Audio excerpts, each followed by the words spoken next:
Hello there, people of the internet. I had a viewer ask me something about the operational systems of firearms. He said, what exactly is delayed blowback? Don't all firearms just kind of blow back anyway whenever they cycle? And I'm like, oh boy, well, let's go ahead and talk about this, because if I'm being asked by one person, that tells me I probably have some more people out there who don't necessarily know what it is that I'm talking about when I say, hey, this has a delayed blowback system, or this has a gas-operated system, or this has XYZ system. So, whereas, yes, there are some firearms out there that do just have a straight blowback system, and there's nothing stopping it from blowing back besides the mass of the bolt itself, typically those are less powerful rounds. Those are smaller, maybe pistol caliber cartridges that are being... There's a spider crawling around on my camera right now. Don't freak out, guys. It's just a spider. But those need to be less powerful rounds, simply because of the amount of pressure that is inside of the chamber whenever the chamber starts to open and eject that spent casing. So typically, if it is a more powerful round, like anything, say, more powerful than 9mm, you need something with some sort of locking system or an extremely heavy mass to sort of slow the opening of that bolt up until pressure has sort of started to dip down inside of the chamber. So with something like that, I'm going to go ahead and use my representation as, you know, that right there with this 1911. As a matter of fact, before I start on that, I just so happen to have a Yugoslavian Mauser right here. And the Mauser works very similar to a lot of other rifles. Let me load up a couple of rounds here.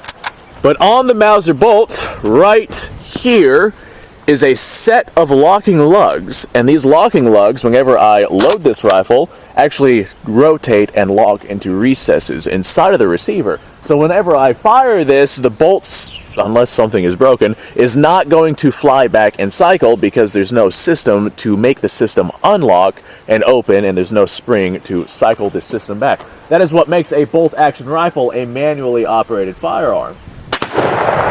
Ow, this is Turkish stuff, and boy is it powerful. Thank you, Kevin. I just blew that branch off. Alright, sent a couple of rounds downrange. But if you notice, I had to cycle that every time, because the system is actually locked in place, and it will not cycle itself. Now, if we have something that is designed to cycle itself, look at all the smoke down there. If we have something that is designed to cycle itself, like a semi-automatic firearm, such as this 1911, there is some sort of system in here to unlock the locking recesses inside of that system. Now, this is kind of comparing apples to oranges. I was using 8mm Mauser, comparing it to 45 ACP, but hopefully this will still get the point across. There's some sort of system in there that will unlock the system and cause the actual slide or bolt or whatever platform it is that you're using to cycle back, and then some sort of spring is going to push it forward and send another round from the magazine into the chamber so you can fire that next round. In the case of the 1911, the locking lugs are actually on the top of the barrel, and they jut out into the top of the slide. And much like the locking lugs on the Mauser, those locking lugs hold the barrel in place onto the slide, and the slide is, you know, built directly onto the breech face of the firearm itself. So the slide being held in place of the barrel is, that holds the breech block in the same location as well, simply because they are the same unilateral piece. Now, whenever this fires and goes bang, go ahead and show clear for all of the people out there who are going to freak out over me handling this thing. Whenever this fires and goes bang, the slide itself is going to cycle back just slightly, and you can see the barrel tilt down a little bit. As that cycles backwards, the bullet will leave the barrel and the pressure will die down. And once that happens, the bullet is long gone by the time the gun reaches this point right here. By the time that happens, with the barrel tilting downward, that right there is actually pulling the locking lugs out of the recesses on the top of the slide, and that allows the barrel and the breech face to separate, just like that. Now we have the barrel separating from the breech face, and we can go ahead and fully cycle the firearm. You know, old round gets popped out, new round gets popped in, pushed back into the system, and whenever the slide goes back into battery, that barrel is pushed back up into the locking lugs that are inside of the system. And that right there is a delayed blowback system. Simply because the blowback of the firearm, the recoil operation of the firearm, is what operates the firearm. Now, if we get into more powerful firearms, like, say, the AR platform in 223.556, which generates significantly more pressure, then having a simple blowback system will not work. Having a simple delayed blowback system will not work. In the case of the AR, in order to unlock that system, there's actually a gas system that, the gas tube extends out to about the end of the barrel. Not quite, but to the point to where the system will not even begin to unlock until that projectile has started going out of the barrel and gas pressures are starting to die down. There's a lot of harmonics and whatnot that go into a system like that just to make sure that it functions properly. But once that leaves, the gas itself goes through a gas tube into a bolt carrier group, which activates, a camming system which unlocks the bolt. But the fundamental idea is that you have some sort of system that unlocks a locking system. In the case of the 1911, it is that little tilting barrel that is disconnected whenever the gun moves back just that far, not very far at all, but far enough for a projectile to leave the barrel and go downrange and do whatever it is that it's wanting to do.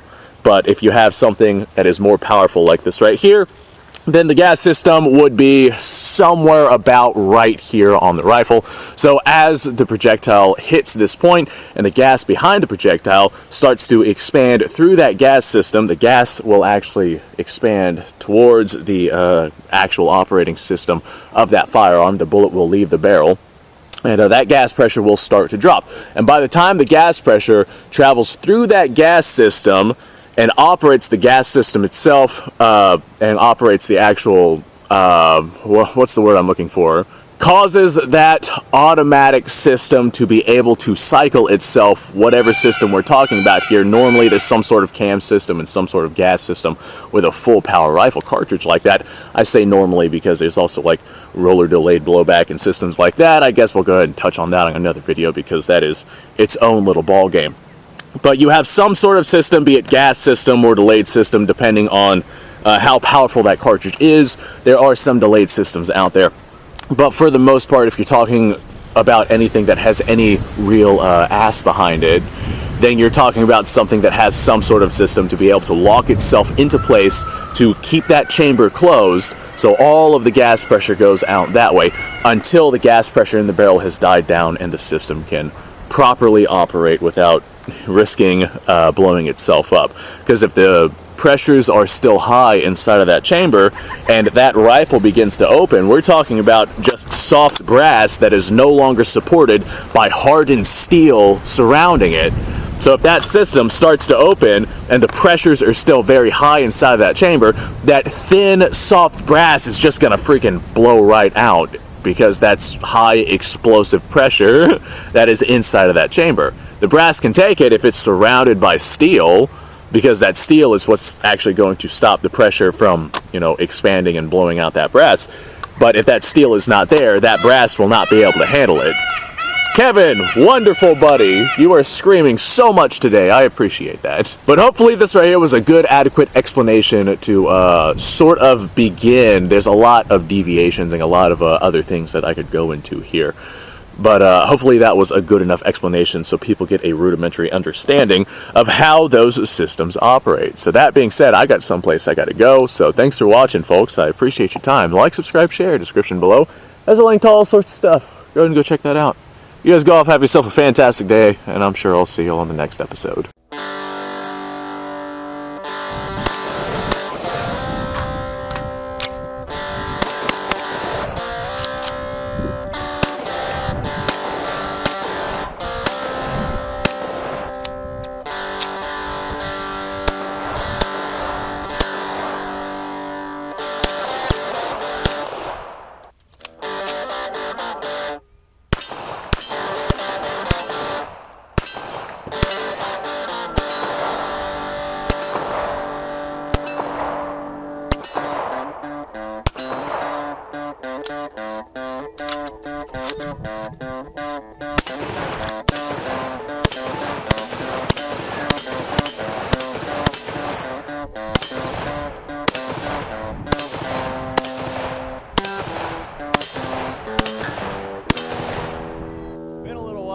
I've done this.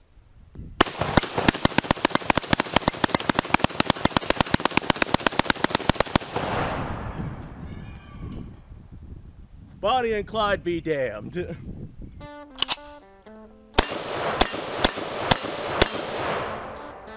Poor man's Garen.